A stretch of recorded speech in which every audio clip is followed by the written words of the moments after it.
بيبدأ الفيلم بسيا اللي بتحب المطر، ولما بطلت المطر زعلت، وروني بيشوفها من وراها وبيفضل يضحك عليها.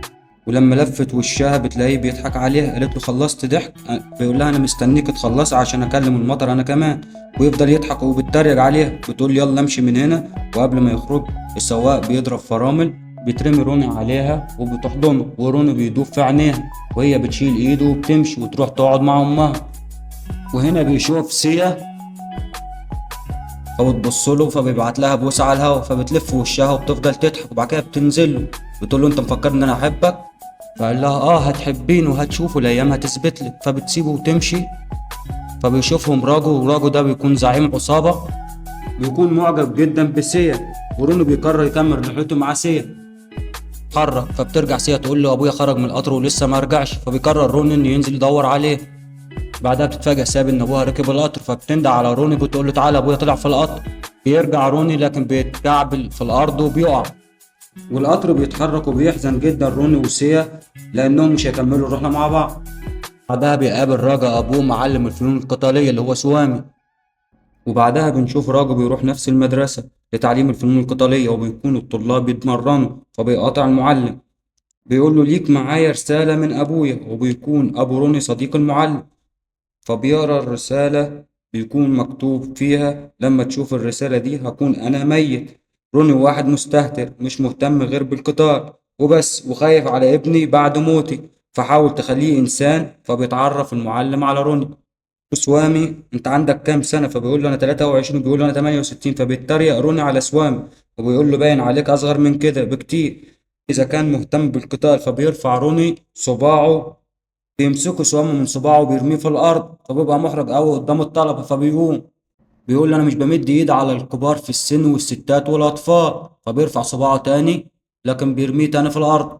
يقول له يلا روح على اوضتك وتنام بعد ما انا انام وتصحى قبل ما انا ما اصحى. بيروح رونو الأوضة وبيلاقي إن الأوضة مفيهاش أي حاجة، وسرير عبارة عن حصيرة تتفرش على الأرض وينام عليه، والأوضة مفيهاش أي حاجة تاني. فبيسأل روني رامن هو مفيش أكل؟ فرامن بيقول له أنت اللي هتعمل الأكل للطلبة. وبتكون الطلبة في سباق، وبيكون راجو مشارك فيها، وسيا بتكون من ضمن الحضور. فبيتفاجأ راجو من سيا إنها موجودة من ضمن الحضور، فبيفرح وبتشجع إن هو يكسب السباق، وفعلا يا صديقي بيكسب السباق. ومرضاش رابو يروح يستلم الكاس عشان يشوف سيا، لكن سيا بتكون خرجت من المكان. وروني بيكون شايل أكل الطلبة وبيعدي من جنبها ومش بيشوفوا بعض، ولكن الدنيا بتمطر وسيا بتكون مبسوطة. وبعدين بيشوفها روني وبيروح لها بتقول له انت تاني؟ أنا كنت متضايقة جدا انك نزلت من القطر والقطر سابك ومشي. فروني بيقول لها انا كنت قاصد اسيب القطر عشان ما لقيتش ولا بنت حلوة. فبتضحك وبتسيبه وتمشي، فبيمشي وراها. بيقول لها انت بتكوني مبسوطة لما تتبل من المطر؟ بتقول له وانت ما وراكش حاجة غير تمشي ورايا؟ فروني بيقول لها الدنيا بتمطر، لما بنتقابل شكل ده قدرنا اننا نشوف بعض. وبعدين بيشاور لها على المكان ده وبيقول لها تعالى نروح هناك، ولكن المطر بيبطل، وبيقول لها لما القدر يجمعنا تاني هنشوف بعض لما الدنيا تمطر. وبعدها روني بيدخل المدرسة وبيشوف راجو وهو بيتدرب مع الطلاب، وبيتفاجئ روني من قوة راجو في القتال. وبيرجع راجو بيفكر في سيا، وطالب بيعور راجو، فراجو بيتعصب عليه وبيضربه بكل قوة، وكان هيخلص عليه لكن المعلم بيتدخل وبيطلب منهم انهم يروحوا يناموا. لكن روني مش بينام ويروح يسهر ويسكر مع رامي. وبالصدفة أبو وسيا بيسهر معاهم ويسكر، وتاني يوم المعلم بيخلي المساعد بتاعه يصحي روني من النوم علشان يروح يجهز لهم الأكل ويمسح المكان. وفضل روني على الوضع ده لحد ما اتعصب واتضايق جدا. وفي يوم الدنيا بتمطر وسيا وروني بيفرحوا جدا، وسيا بتكون خارجة من البيت لكن بتلاقي راجو قدامها، وراجو بيكون جاي علشان يتقدم لها، وبيقول لأبو سيا أنا عايز أطلب إيد بنتك. وأبو سيا بيقول له كان مفروض تجيب أبوك وأمك معاك في يوم زي ده، وبيقول له إن سيا بنتي متقدم لها عرسان كتير لكن أنا برفض علشان عايزها تركز في التمثيل. فراجو بيطلع له شنطة مليانة فلوس، وأبو سيا لما شاف الفلوس بيفرح ويقول له راجو حضر للفرح، اعتبر نفسك إنك اتجوزت بنت خلاص. راجو بيفرح جدا بياخد بعضه وبيمشي. وهنا بتلاقي سيا، وبتروح سيا للمكان اللي شاور لها عليه رونو وبتستناه، ورونو بيكون موجود الناحية التانية لكن مش شايفين بعض. فبتكلم السحابة وبتقول لها يلا مطر عند بيته هناك عشان يعرف إن أنا موجودة هنا. فبيسمعها رونو وبيروح لها، فبيقول لها انت كمان بتكلمي السحافه. بيقعدوا يهزروا ويضحكوا مع بعض، وتيجي سيا بتلبسه خاتم بتقول له اوعى تشيله من ايدك مهما حصل. وبعدها روني بيسكر وبيرجع المدرسة، لكن بيشوف المعلم وبيقول له دي مدرسة مش فندق، ترجع في الوقت اللي انت عايزه. بيقول له روني انا ما اخترتش اكون هنا، ابويا هو اللي اختار لي اجي علشان تدربني، لكن من يوم ما جيت هنا وانا مش بتدرب، انا شايف ان الكاراتيه الصيني احسن من الشاولين بتاعكم ده. وروني كان هيمشي، لكن المعلم بيقول له ان الشخص اللي اخترع الشاولين ده كان هندي، وسافر الصين وعلمهم 80 اسلوب قتال مختلف، والصين ما كانوش يعرفوا حاجه عنها. قرب سوام من روني وضربه في بطنه وخلاه يرجع كل اللي شربه. ولما عرف انه شرب خمره خده قدام المرايه وقال له الغزاله بتصحى بدري علشان تطلع تجري لانها خايفه حد يقتلها، والاسد بيصحى بدري علشان لو ما راحش مش هيلحق ياكل ويموت من الجوع. وانت كمان لازم تجرب وتشوف حياتك وتجري ورا هدفك، اما هتموت شخصيتك. يلا نكمل تدريب. بيقول له تدريب ايه وانا من يوم ما جيت بمسح وبطبخ بس. فالمعلم بيجي مره واحده يروح مهاجمه بيلاقي نفسه بيصد ضربته بسرعه، فبيفهم ان تعلم السرعه من الحاجات اللي كان بيعملها في المكان اول يوم جه فيه. المعلم بيقول انت كنت بتتدرب من اول يوم جيت فيه ليك هنا. وروني بيوطي يبوس رجله. ومن بعد اللي حصل بيبدأ روني تدريب من النار وبيكاتب كل الطلاب، وبيكون راجل متعصب من روني لأن المعلم مهتم بروني زيادة عن اللزوم، وبيسلم عليه وهو متعصب من روني. والمعلم بيحضر روني. وفي يوم كان روني وسيا مع بعض، وسيا شافت أبوها من بعيد. روني بيقول لها ده أبوكي؟ قالت له آه. طب اركبي التوك توك وامشي بسرعة. لما قابل أبو سيا روني بيقول له لو كده تمشي صاحبتك قبل ما أسلم عليها، مش كنت تعرفنا عليها؟ يلا بينا نرجع ونشرب حاجة. قال له لا أنا خلاص بطلت. وأبو سيا بينصدم لما شاف روني لابس خاتم بنته، فبيفهم إن صاحبة روني هي سيا، فبيحاول ياخد من روني الخاتم، فروني بيرفض. بعدها بيروح يقابل راجل بيحكي له على كل اللي حصل، فبيقول له أنا هقتل روني لو اضطريت لكده. بس المعلم بيسمعه وبيقول له ان الحب مش بكده، عمرها ما يكون الحب بالعافية، وبكده عمرك ما حد هيحبك، وانا مش هسيبك تقتل حد طول ما انا عايش. من ابوه بيحط له سم في الاكل وبعد كده بيقتله. وبعدها راجو بيكلم رجالته يجيبوا روني. رجالة روني بتقول له روني تعالى معانا، راجو عايزك. روني بيقول لهم طب استنى اجيب حاجة لسابه. راحوا خاطفينه وجاريين بيه، وهم عارفين ان روني بيحبه. هارون بيتجنن وبيجري وراه لحد ما بيوصل لهم، يقول له تعالى، يقول لهم هاتوا الواد. بيفضلوا يحدفوه لبعض، ورون اتعصب منهم وبيعملهم ويروح بيقاتل معاهم وبيضرب ده في العربية، وبقى العصابة بتجري منه. فبيجوا من مكان بعيد وبيحدفوا سابه، فبيجي يمسكوا روني. ترجع له العصابة تاني، فروني بيتعصب عليهم وبيجيب آخره، فبيضرب فيهم واحد واحد، بيضربهم كلهم. وبيضرب الزعيم بتاعهم وكان خلاص هيموته، بس صابه بيقول له ما تعملش كده. وبيوصل في الوقت ده راجو بيضرب في روني، وبيكون راجا أقوى من روني بكتير، وبيحاول معاه روني بس مش بيقدر عليه، وراجو كان خلاص هيموته، بس في اللحظة الأخيرة روني بيديله واحدة في دماغه وبيهرب من إيده. وبيمسك روني خرطوم البنزين وبيرش عليه، ويمسك الولاعة في إيده ويسأل راجو إيه اللي حصل على كل ده. فراجو بيقول له بسبب إنك قربت لسيا، وسيا أنا بحبها وهتجوزها. فروني بيقول له أنا وسيا بنحب بعض، مستحيل حد ياخدها مني، ومستعد أموت علشان سيا، ولو انت مستعد تعالى.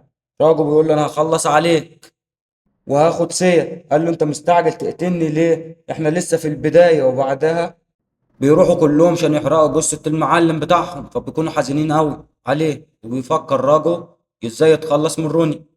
وبعدها روني بيروح عند قبر المعلم وبيعيط وبيقول له انت اللي خليتني انسان وهفضل اتعلم القتال علشانك. وهنا بتيجي الشرطة تقبض على روني علشان روني دمر المحلات الناس لما كان بيتخانق وهو وراجو. وهنا فهم روني ان العمل ده كله راجو وابو سيا. وبعدها روني بيخرج من السجن بكفالة، وبيكون اللي دفعها ابو سيا، وبيحكي روني كل حاجة لسيا. مش بتصدق سيا وبيقول لها هم عايزين يتخلصوا مني علشان راجو يتجوزك. طب ليه وابويا هو اللي دفع الكفالة وخرجك علشان لما احكي لك ما تصدقيش. وفعلا سيا مش بتصدق كلام روني. وروني بيقول لها انا خلاص قررت اسافر واتعلم فنون القتال خارج المدينة، والقطر هيجي بكرة الساعة 6. لو حبيتي تيجي انا هفهم انك انت بتحبيني، ولو ما جيتيش كده هتكون كل حاجة ما بيننا انتهت. وبيسيبها روني وبيمشي. وبتروح سيا بتحكي كل حاجة لأمها، وبيسمعها أبوها من بره بيروح مقطع هدومه ويخبط دماغه في الحيط ويدخل لسيا ويقول لها روني اللي عمل فيا ده كله. لما قلت له تعالى نصفي اللي ما بينك وما بين سيا راح ضاربني وشاتمني، وقال لي موضوع أنا وسيا خلاص انتهى ورجع لك الخاتم بتاعك. فبتشوفه سيا وبتحكي، وفي نفس الوقت روني بيكون مستني في محطة القطر هو وسابهم، لكن سيا ما بتجيش، وبتكون خطة أبوها كده نجحت. الخاتم لسه في إيد روني، والخاتم اللي مع سيا مزيف، وسيا قررت تدخل مجال التمثيل، وبيوصل راجو مكان التصوير، وبيقابل أبو سيا وبيضربه على وشه بالقلم علشان لسه ما أقنعش بنته تتجوزه. وبعدين بتظهر سيا ولكن راجو بيخطفها. ومنتج الفيلم وابو سيا راحوا قسم الشرطه، بس لما الضابط عرف ان راجا هو اللي خطفها قال لهم لا، انت تروح تعملوا البلاغ ده عند الوزير. فبيروحوا بعدها لعضو مجلس الشعب لكن مهتمش بالموضوع. وهنا بتظهر سيا، وبيكون راجا حابسها في بيت عليه حراسه. وبعدها ابو سيا والمنتج راحوا لشخص مهم في الهند علشان يطلبوا منه المساعده، بس لما عرف الموضوع فيه راجو قال لهم مش هنعرف نعمل معاه حاجه، وكمان هو خارج الهند، الموضوع هياخد وقت. فبيخرج ابو سيا، هم متضايقين والمنتج بيكون متعصب بس عشان تعطيل تصوير الفيلم، وهو متضايق والمنتج بيكون متعصب بس عشان تعطيل تصوير الفيلم بسبب سيا. وبيفكر ابو سيا في روني وبيقول ما فيش غيره هو اللي ممكن يساعدنا. في الوقت ده بيكون روني علامة في الفنون القتالية، وبتجيله مكالمة من المستشفى، وبيكون سيبه عايز عملية علشان يرجع يتكلم، والدكتور بيقول له احنا هنعمل العملية وهتنجح، لكن لازم تدفع ثمن العملية الأول. وبعدين بيروح المنتج لروني، وابو سيا بيكون قاعد بعيد وبيقول له انا جودي منتج الافلام، وبيحكي له عن المشكله، وروني بيكون بيفكر في سيبه. فجودي بيقول له بطلة الفيلم اتخطفت، لو قدرت ترجعها هديلك المبلغ اللي هتطلبه. وروني بيكون كل تفكيره في سيبه. وروني لما بيشوف صورة سيا بيقرر يسيبه ويمشي ومش بيوافق. بيظهر هنا ابو سيا وبيقول له ما تقلقش، هو لسه بيحبها وهيوافق. وروني بيكون لسه بيحبها وبيفكر فيها.